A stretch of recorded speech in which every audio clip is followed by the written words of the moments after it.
గ్రామీణ ఉపాధి రంగాన్ని ఆధునీకరిస్తూ కేంద్ర ప్రభుత్వం ప్రతిష్టాత్మకంగా తీసుకొచ్చిన వీబీ-జీ-రామ్జీ Viksit Bharat guarantee for Rozgar and Ajeevika mission Gramin చట్టం గ్రామీణ పేదల జీవితాల్లో సమూల మార్పులు తీసుకొస్తుందని కేంద్ర ఉక్కు భారీ పరిశ్రమల శాఖల సహాయ మంత్రి భూపతిరాజు శ్రీనివాస్ వర్మ ధీమా వ్యక్తం చేశారు. భీమవరంలోని నర్సాపురం పార్లమెంట్ బీజేపీ కార్యాలయంలో సోమవారం సాయంత్రం ఆయన విలేకరుల సమావేశంలో మాట్లాడారు.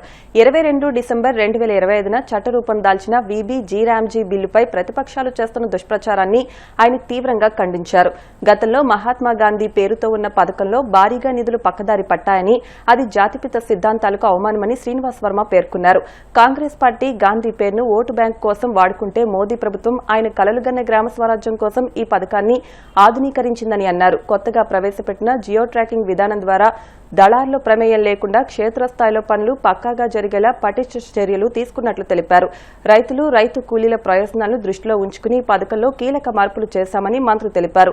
గతంలో ఉన్న 100 పని దినాలను 125 రోజులకు పెంచడం ద్వారా పేదలకు అదనపు ఆదాయం కల్పించామన్నారు. అలాగే పంటల కోత సమయాల్లో వ్యవసాయ కూలీల కొరత తలెత్తకుండా ఏడాదిలో 60 రోజుల పాటు పథకానికి విరామం ప్రకటించడం ద్వారా అటు రైతులకు, ఇటు కూలీలకు మేలు చేకూర్చేలా రూపకల్పన చేశామని శ్రీనివాస్ వర్మ చెప్పారు. ఇది గ్రామీణ ఆర్థిక వ్యవస్థను బలోపేతం చేసే చర్య అని ఆయన కొనియాడారు. యూపీఏ హయాంతో పోలిస్తే ఎన్డీఏ ప్రభుత్వం ఉపాధి హామీకి కేటాయించిన నిధుల్లో రికార్డు స్థాయి వృద్ధి సాధించిందని మంత్రి గణాంకాలతో వివరించారు.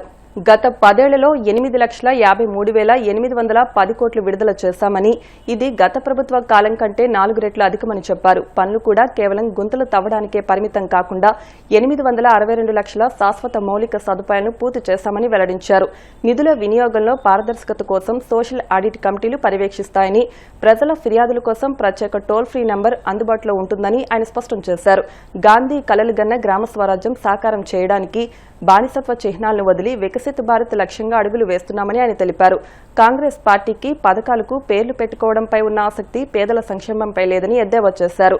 ఆకివీడు, దెగమర్రు NH-165 జాతీయ రహదారి అభివృద్ది పనులకు ఏడాది కాలంలోని అనుమతులు సాధించామని కేంద్ర ఉక్కు భారీ పరిశ్రమల శాఖ సహాయ మంత్రి భూపతిరాజు శ్రీనివాస్ వర్మ పేర్కొన్నారు. సాధారణంగా జాతీయ రహదారుల నిర్మాణానికి పట్టే సమయం కంటే ఎంతో వేగంగా కేవలం ఏడాది కాలంలోనే సర్వే పనుల నుంచి డీపీఆర్ సిద్ధం చేసే వరకు అన్ని దశలను పూర్తి చేశామని ఆయన వెల్లడించారు. ఈ ప్రాజెక్టుకు సంబంధించి క్షేత్రస్థాయిలో ఉన్న అడ్డంకులను తొలగించడంతో పాటు మండల స్థాయిలో రైతులతో నేరుగా గ్రామ సభలు నిర్వహించి వారి సందేహాలను నివృత్తి చేస్తూ ప్రాజెక్టు ప్రాముఖ్యతను వివరించడం జరిగిందన్నారు.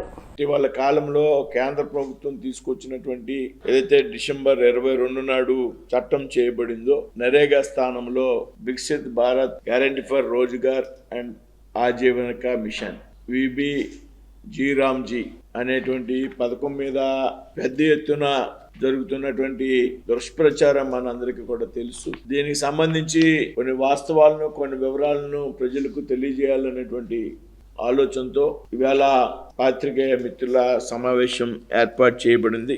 మీ అందరికీ తెలుసు, నరేగా గురించి గ్రామీణ ఉపాధి హామీ పథకం మహాత్మా గాంధీ గారి పేరుతో ఉన్నటువంటి పథకం. అయితే ఈ పథకం దేశంలో పెద్ద ఎత్తున దుర్వినియోగం అవుతాం. దీనికి మనందరం కూడా ప్రత్యక్ష సాక్షులు.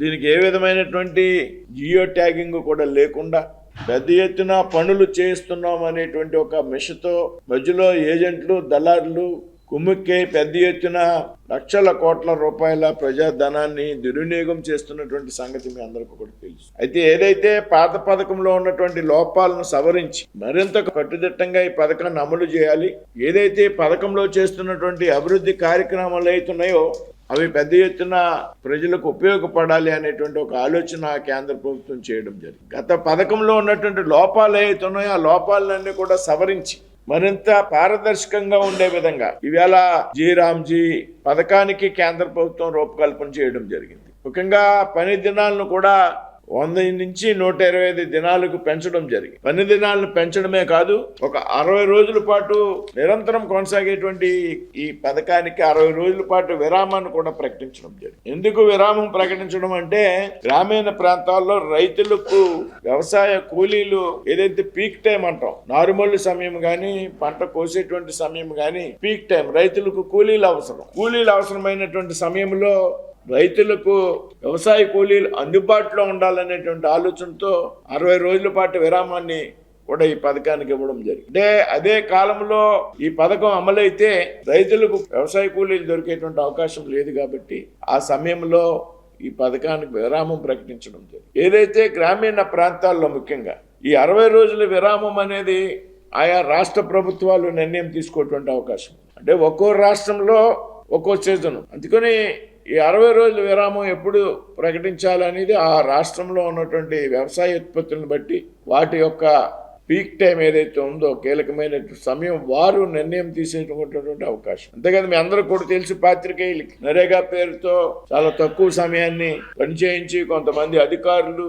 కుముక్కై కేవలం ఫోటోలు తీసి ఫోటోల ఆధారంగా పెద్ద ఎత్తున నిధులు దుర్వినియోగం చేస్తే వీటినన్నింటినీ అరికట్టాలనేటువంటి ఆలోచనతో ఇవాళ ఒక జియో ట్యాగింగ్ సిస్టాన్ని అమల్లోకి తీసుకురావడం అనేది కేంద్ర ప్రభుత్వం నిర్ణయం చేసింది. దీనివల్ల ఏదైతే గ్రామీణ ప్రాంతాల్లో ఉండేటువంటి వ్యవసాయ కూలీలకు అదనంగా వచ్చేటువంటి ప్రయోజనాలే గాని నరేగా పథకం పేరు మార్చినంత మాత్రాన పాత పథకంలో ఉన్నటువంటి లోపాలను సవరించి కొత్త పథకం తీసుకురావడం జరిగింది. కాకపోతే ఇవాళ పెద్ద ఎత్తున దుష్ప్రచారం జరుగుతాం. మహాత్మా గాంధీ గారి పేరుతో ఉన్నటువంటి పథకాన్ని కేంద్ర ప్రభుత్వం తీసివేసింది, షరతులు నిబంధనలు కఠినంగా ఉన్నాయి అనేటువంటి దుష్ప్రచారం పెద్ద ఎత్తున ఇవాళ చేస్తూ ఉన్నాయి. అంటే జాతిపిత మహాత్మా గాంధీ గారిని కేంద్ర ప్రభుత్వం ఏ విధంగా గౌరవిస్తోంది అనేటువంటి సంగతి మనందరికీ కూడా తెలుసు. అయితే జాతిపిత మహాత్మా గాంధీ గారు పేరు ఈ పథకానికి పెట్టి మరి పెద్ద ఎత్తున నిధులు దుర్వినియోగం చేస్తుంటే అది గాంధీ గారికి గౌరవమా లేకపోతే అవమానకరమా అనేటువంటి విషయాన్ని మనంతా కూడా ఆలోచించాలి. కాబట్టి మహాత్మా గాంధీ గారి పేరుతో ఉన్నటువంటి ఈ పథకాన్ని సరిచేయాలనేటువంటి ఆలోచనతో ఇవాళ కేంద్ర ప్రభుత్వం ఆలోచన చేయడం జరిగింది. అనేక గతంలో ఉన్నటువంటి యూపీఏ ప్రభుత్వం కన్నా అనేక లక్షల కోట్లని ఎన్డీఏ ప్రభుత్వం అధికారంలోకి వచ్చాక ఈ పథకం కింద ఖర్చు పెట్టడం జరిగింది. యూపీఏ కాలంలో దాదాపు 1660 కోట్ల పని దినాలు నరేగా పథకం కింద అప్పుడు ఉన్నటువంటి నరేగా పథకం కింద పని దినాలు కేటాయిస్తే ఎన్డీఏ ప్రభుత్వం ఈ 11 సంవత్సరాల కాలంలో దాదాపు 3210 కోట్లు పని దినాలు కేటాయించడం దాదాపు రెట్టింపు కన్నా ఎక్కువ. అదే విధంగా ఇవాళ తెలుసు గ్రామీణ ప్రాంతాల్లో ఎక్కడన్నా ఏ విధమైనటువంటి అభివృద్ధి కార్యక్రమాలు పెద్ద ఎత్తున జరుగుతున్నాయంటే 11 సంవత్సరాల్లో కేంద్ర ప్రభుత్వం ఇచ్చినటువంటి ఈ పథకం కేవలం ఆధారంగా మాత్రమే అభివృద్ధి కార్యక్రమాలు జరుగుతున్నాయి. రోడ్ల నిర్మాణాలు కానీ వేరే కార్యక్రమాలు కానీ కాలువలు బాగు చేయడం కానీ. అదేవిధంగా కాంగ్రెస్ హయాంలో ఈ పథకం కింద 2,13,000 కోట్లు విడుదల చేస్తే ఎన్డీఏ ప్రభుత్వం దాదాపు 8,50,000 కోట్లు విడుదల చేయడం జరిగింది. అంటే దాదాపు 3 పైగా నిధులు పూర్తయినటువంటి పనులు నరేగాలో జరిగేటువంటి పనులకు మీరంతా కూడా గమనిస్తే ఎక్కడ పని ఎక్కడ చేశారు అంటే కనిపించదు, ఎక్కడ కూడా అభివృద్ధి ఎక్కడ జరిగిందంటే కనిపించదు. డబ్బులు మాత్రం ఖర్చు అయిపోతుంటాయి. చెప్పాను అందాక ఫోటో షూట్ అని. అదేవిధంగా పూర్తయినటువంటి పనులు కేవలం 153 లక్షల పనులు మాత్రమే గతంలో కాంగ్రెస్ పార్టీ యూపీఏ ప్రభుత్వం అధికారంలో ఉన్నటువంటి టైంలో. అయితే ఎన్డీఏ ప్రభుత్వ హయాంలో దాదాపు 860 లక్షల పనులు పూర్తయ్యాయి. 153 లక్షలు దాదాపు 860 లక్షలు, దాదాపు 5 రెట్లు ఎక్కువ. వేళ పెద్ద ఎత్తున ఏ పని కూడా రికార్డు ఉండదు. గతంలో జియో ట్యాగింగ్ లేదు ఏ పనికి కూడా. మస్తరు తీసుకోవడం, గంట అరగంట గంటన్నర పని చేయించడం, పేమెంట్స్ కూడా సకాలంలో ఇవ్వకపోవడం అనేది గతంలో విధానం ఉండేది. ఇవాళ సవరించినటువంటి చట్టంలో జియో ట్యాగింగ్ కంపల్సరీ చేసి జియో ట్యాగింగ్ ఉండాలి. గతంలో ఏ ఒక్క ఆస్తి కూడా జియో ట్యాగింగ్ లేదు. ఆల్రెడీ జియో ట్యాగింగ్ ని ఎన్డీఏ ప్రభుత్వం ఇంప్లిమెంట్ చేసి ఇప్పుడు మరింత కఠినంగా ఇంప్లిమెంట్ చేయాలనేటువంటి ఆలోచనతో ప్రభుత్వం చట్టంలో మార్పులు తీసుకొచ్చింది. ఆల్రెడీ దాదాపు 6.5 కోట్లు పైగా పనుల్ని ఎన్డీఏ ప్రభుత్వం జియో ట్యాగింగ్ చేయడం. అదేవిధంగా ఆధార్ సీడింగ్ కేవలం 76 లక్షలకే పరిమితం అయితే ఎన్డీఏ ప్రభుత్వ హయాంలో 12.5 కోట్ల పైగా ఆధార్ సీడింగ్ జరిగింది. అంటే పారదర్శకతకు నిదర్శనం ఇది. ఇన్ని లక్షల కోట్ల రూపాయలు ప్రజాధనం ఖర్చు పెడుతుంటే ఇవాళ ప్రతి ఒక్క రూపాయికి జవాబుదారీని చేయాలి అనేటువంటి ఆలోచనతో ప్రభుత్వం తీసుకొచ్చినటువంటి నిబంధనలు.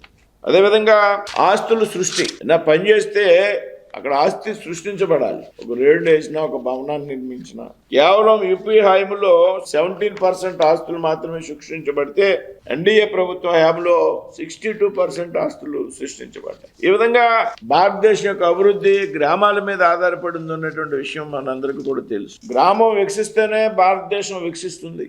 ఏదైతే 2047 వికసిత భారత లక్ష్యం చేరుకోవాలి అంటే ఇన్ని లక్షల కోట్ల రూపాయలు ఖర్చు పెడుతున్నాము అంటే ప్రజాధనాన్ని దానికి జవాబుదారీతనం ఉండాలనేటువంటి ఆలోచనతో చట్టంలో తీసుకొచ్చినటువంటి మార్పులు ఇవి. పాత పథకానికి పేరు మార్చేశారు, లేకపోతే పథకం తీసేశారు అనేటువంటి ప్రచారం ఏదైతే ఉన్నదో అది వాస్తవం కాదనేటువంటి విషయాన్ని ఈవేళ ప్రజలందరికీ తెలియజేసేటువంటి కార్యక్రమం ఎన్డీఏ ప్రభుత్వం తీసుకుంది అనేటువంటి ప్రజల్లో ఉన్నటువంటి అపోహలు ఏవైతే ఉన్నాయో, ఎవరైతే గందరగోళం ఈవేళ నరేగా తీసేశారు, జియో ట్యాగింగ్ పెట్టారు.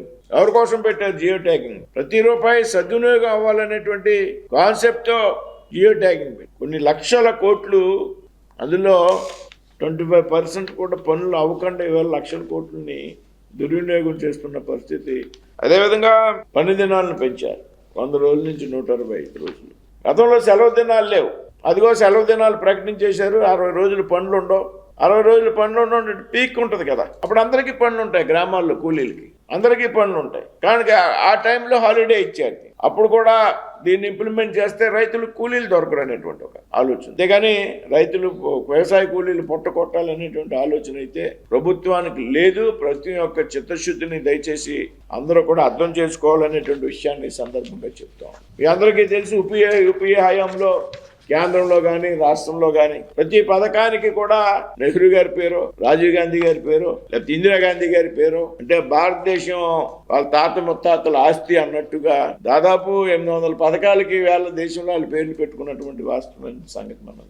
గాంధీ కుటుంబానికి వారసులం అని చెప్పి గాంధీ పేరుని పెద్ద ఎత్తున వాడుకుని వారి సొంత పేర్లు పథకాలకు పెట్టుకుని దేశాన్ని దోపిడీ చేస్తున్నటువంటి విధానం మనందరం కూడా అర్థం చేసుకోవాలి. ఇవాళ భారత ప్రధానమంత్రిగా ఉన్నటువంటి నరేంద్ర మోడీ గారు ఒక్క పథకానికి కూడా ఆయన పేరు పెట్టలేదు అనేటువంటి విషయాన్ని మనందరూ కూడా గుర్తించాం. ఆయన పేరు కాదు, అతను నాయకులు ఉన్నటువంటి వాజ్పేయి గారి పేరు కానీ, లేకపోతే శ్యాంప్రసాద్ ముఖర్జీ పేరు కానీ, లేకపోతే దీన్ దయాళ్ ఉపాధ్యాయ పథకం కానీ, దేనికి ఎక్కడన్నా ఒక చోట అర చోట అటల్జీ పెన్షన్ పేరుతో ఒక పెన్షన్ పథకం ఉంది. కాబట్టి పేర్ల ఆధారంగా జాతిపిత మహాత్మా గాంధీ పేరు వాడి పెద్ద ఎత్తున ఈ పథకం కింద నిధులు దుర్వినియోగం చేస్తే దేశమంతా ఎన్ని లక్షల కోట్లు ఖర్చు చేస్తున్నారో మా అందరికీ కూడా తెలుసు. వేళ నరేగా ఎక్కడైనా సరే జాతీయ గ్రామీణ ఉపాధి పథకం, జాతీయ గ్రామీణ ఉపాధి హామీ పథకం. కాబట్టి ఈ లోటుపాట్లన్నీ కూడా సవరించి ఈ నిధుల కింద వచ్చేటువంటి నిధులతో తాత్కాలికమైనటువంటి పనులు కాకుండా తాత్కాలికంగా